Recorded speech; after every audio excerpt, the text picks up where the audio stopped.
You guys are as well this evening here. Wow. And they stop, hold mask, give thanks, and say, let's name this river.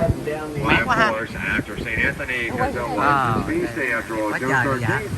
But the local indigenous Native American tribes, the Paiai Indians, told them it was already called the Anacawana, which means restful, peaceful waters. What a good name, yeah? But the Spaniards insisted on renaming, so in Spanish, St. Anthony's River becomes, of course, Rio San Antonio, and the name was born.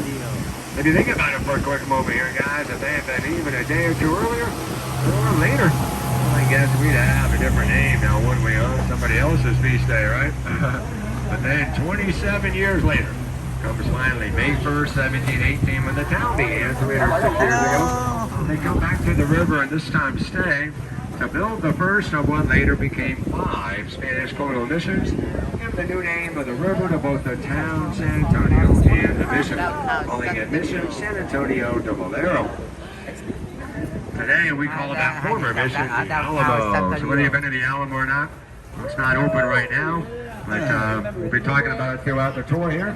And now you see how it all nicely ties together right around the river, June 13th, and St. Anthony. With the Alamo and San Antonio from the very beginning, even before it was the Alamo. You see, I hope to start it all and give us the name. Now, 250 years in the city's history, guys, we got to hold the World's Fair here to commemorate our great big birthday. And we finally got a chance to show off the Riverwalk that had been done a generation earlier, 1939 to 41. But largely forgotten about after World War II. Right up ahead where the river tees, we're going to take a left turn. You can go on the natural part of the river, do a clockwise loop of just under a mile, and then head back to the mall. So that up there is the actual San Antonio River and the original part of the Riverwalk.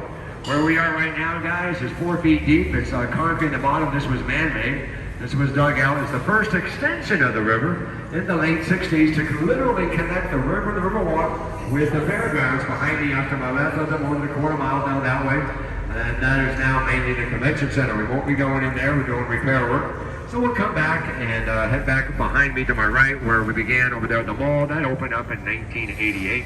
So as we come on out on the natural part of the river to begin our little loop, we'll be going by our next loading dock. Remember, there's 3 of them. And I got a great story to tell you about something that was built in record time for the World's Fair. So check this out, guys. You should like this story.